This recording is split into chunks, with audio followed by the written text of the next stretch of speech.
State Secretary, representative of the OECD mission from Slovenia, respected guests, ladies and gentlemen, researchers, and all the representatives of the ministers, not only from our ministry, but also from the other areas. Really, this is one of the days of, I would say, talking about incredibly important topic: skills, knowledge, education, research, development for Slovenia. Since we are Slovenia, allow me, of course, distinguished guests, that I will speak in Slovenian. Temeljna znanja in spretnosti, kot je pismenost na več ravneh in seveda na več področjih, dajo posamezniku zmožnost uspešnejšega vključevanja v učne, delovne in seveda tudi družbene procese. Zato je odločitev Ministrstva za izobraževanje, znanost in šport, da se tudi Slovenija vključi v tako obsežno in predvsem mednarodno primerljivo raziskavo, kot je OECD PIAAC, ne le doprinos k nacionalnemu prepoznavanju stanja na področju kompetenc odraslih, ampak predvsem tudi spodbuda za strateško in še posebej medresorsko povezovanje vseh naših politik, odločitev in na koncu seveda izvedb.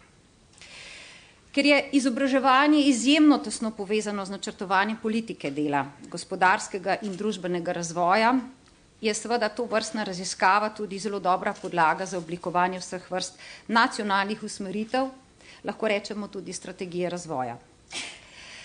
Raziskava je velikega pomena tako za Ministrstvo za izobraževanje kot za celotno slovensko družbo. In razlog, da smo se lotili tako, kot smo se je seveda ta, da skušamo s celostnim pristopom in povezovanjem znotraj resorjev doseči to, kar pravzaprav raziskava ima namen.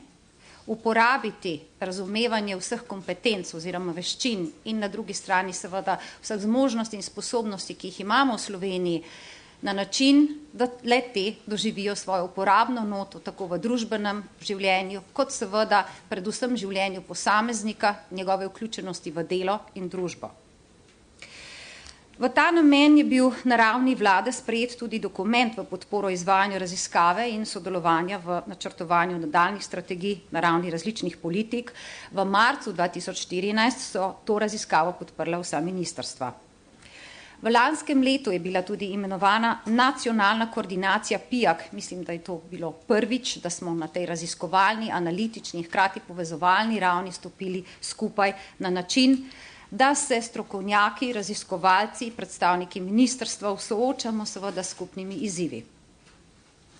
Konec preteklega leta je bil organiziran tudi strokovni seminar za razvojne in analitične službe različnih resorjev v državi v povezavi s pričakovanimi rezultati PIAAC ter tudi širšim kontekstom izobraževanja, usposabljanja, znanja, spretnosti. Slovenija je sicer v tovrstne raziskave, kot veste, vključena že od leta 1998. Na tej osnovi smo tudi razvili ustrezne programe za razvoj pismenosti pri različnih skupinah odraslih, tudi med tistimi najbolj ranljivimi, torej tudi tistimi deprivilegiranimi, kot rečemo, da bi le ti lahko uspešneje dostopali in delovali predvsem na trgu dela, opravljali aktivno vlogo državljana, skrbeli za lasten osebni razvoj. Izveden je bil tudi model usposabljanja, dodatnega usposabljanja učiteljev, izvajamo ga že več kot 15 let, in izvedena je bila nacionalna evalvacija programov pismenosti.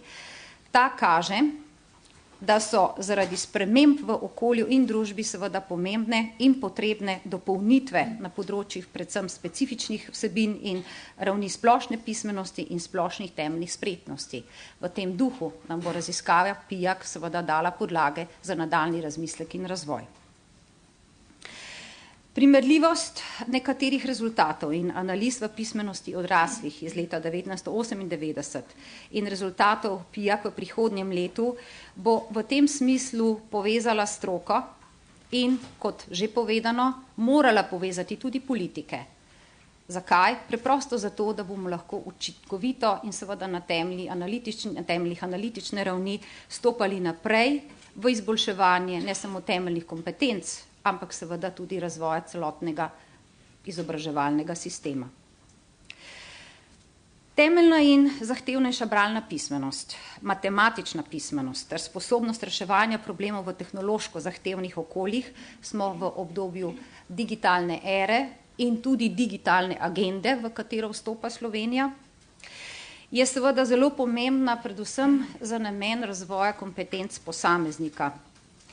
Pravimo, da živimo v družbah znanja in tisto, kar kaže prvi krog rezultatov PIAAC raziskave iz leta 2013, v katero je bilo vključenih 25 držav, je, da posamezniki z več znanja, z več kvalifikacij, z več kompetencami dosegajo večjo zaposljivost, so bolj družbeno dejavni in se tudi v večji meri vključujejo v različne oblike nadaljnjega strokovnega izobraževanja in usposabljanja, predvsem tudi izobraževanja odraslih, kot je to bilo podano že v primerljivih rezultatih 2 leti nazaj.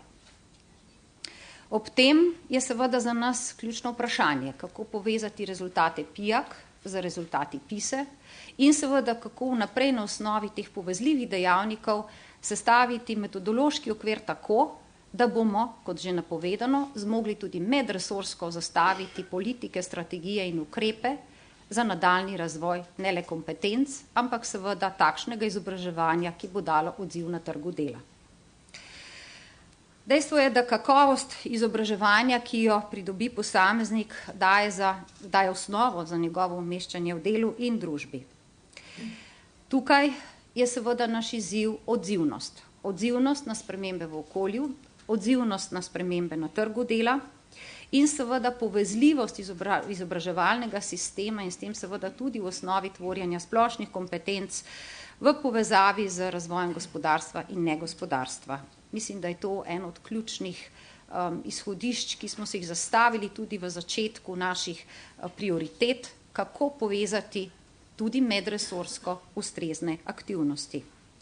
Seveda, temu sledijo odgovori o tem, na kakšen način umestiti nova usposabljanja, na kakšen način fleksibilizirati študijske programe, na kakšen način umestiti profesionalnost, razvojnost profesionalnosti učiteljev in seveda ne nazadnje dobro in pravo mesto mladega posameznika od začetka izobraževanja naprej. In ker je pred nami resen obsežen analitični instrumentarij, ker je bilo izvedenih več kot 5000 intervjujev na terenu in to v zelo kratkem času, zelo učinkovito, naj se ob tej priložnosti še posebej zahvalim celotnemu nacionalnemu konzorciju. Najprej Andragoškemu inštitutu Slovenije, Univerzi v Ljubljani, Statističnemu uradu Republike Slovenije in seveda vsem raziskovalcem in vsem predstavnikom ministrstvom, ki ste poganjali ves ta nacionalni zbir. Morda smo po dolgem času res znali stopiti skupaj. Tudi naši državljani in državljanke. Odzvali so se povabilu in marsikdo več kot 2 uri odgovarjali na vprašanja, kdo so, kaj pravzaprav znajo in na kakšen način lahko s svojimi odgovori pripomorejo k temu, da bomo stremeli skupaj v razvoj tako, da zagotovimo seveda tiste kompetence, ki jih danes pravzaprav že dosega povprečen evropski državljan.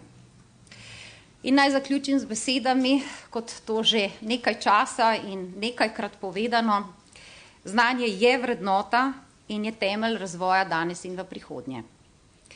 Do tega smo soodgovorni prav vsi. Zato ga soustvarjajmo skupaj, povezano. Današnji dan je lahko eden od takih dobrih začetkov. Vsi skupaj. Hvala.